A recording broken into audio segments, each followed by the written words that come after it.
Hello there guys, it's Stephen here. I'm actually in an Airbnb in Scotland with Nicola, who's over there on the bed. Being a very understanding girlfriend. She's getting ready before we go for food.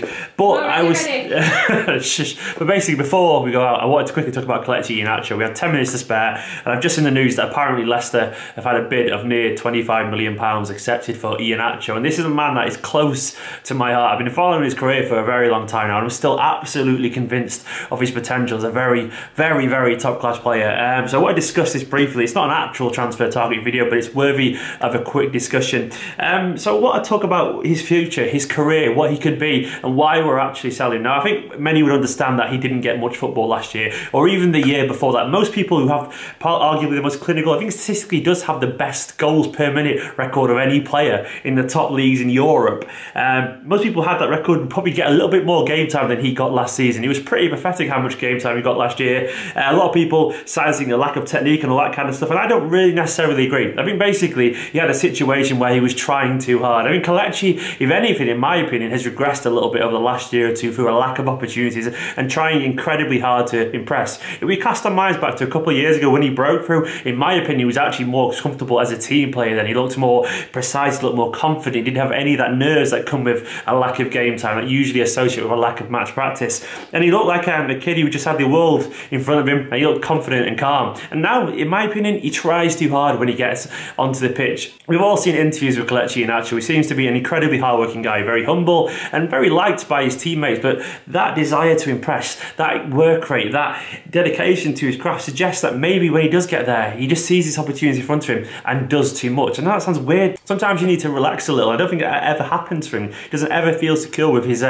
position in the squad, with his actual status. And I think maybe going to someone like Leicester, which is obviously a decent team in the Premier League, lest we forget, only the league champions a couple of years back, a team that would play him, that would give him that stability, that confidence to be a first team member.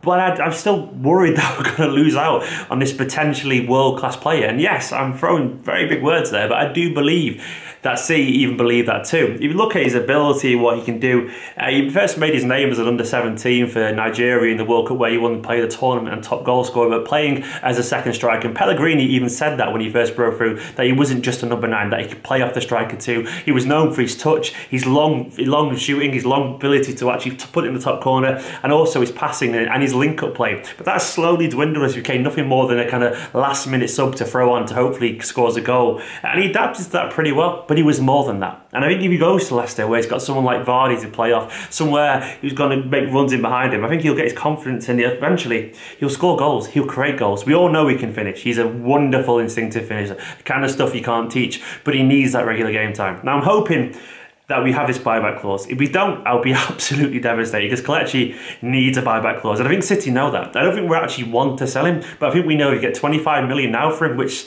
is a lot of money really in general. And maybe it's not that much money given the current market, but it's still a decent amount. If we can get him back for around 40 or something like that, these days, that's probably fine. And I think Kelechi would want to come back if he could get the opportunity to improve and impress again at Manchester City. I'm just hoping he does well at Leicester, and they're the right team for him. I'm sure they are. There were rumours that West Ham wanted him, and Slaven Bilic allegedly pulled out last minute. I reckon that's something to do with City insisting on a buyback clause. I hope it's that. But Leicester, they could have a gem on their hands here. I'm just hoping he proves to me and the rest of the world just how good he can actually be. He goes with my blessing entirely. I understand the urge for football, understand how he wants to prove himself. He's a fantastic young player. If this happens, and I suspect it will do, I could put a sneaky bet on him. But I'm not going to encourage anyone to gamble, of course, but I won't be surprised if he's grabbing 20 plus goals in the Premier League next season. If you give him chances, regular football, he's going to score goals. That's just a fact. That's what Kelechi Iheanacho does. So hopefully we'll see a little bit of news to this. But anyway, I'm in Scotland. I'm actually sat in an Airbnb. Do you know what? I'll give you a quick MTV Cribs style tour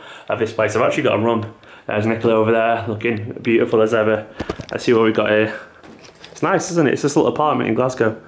You weren't expecting this, were you, on the video? And then we've got obviously a little bit of rum and all that kind of stuff.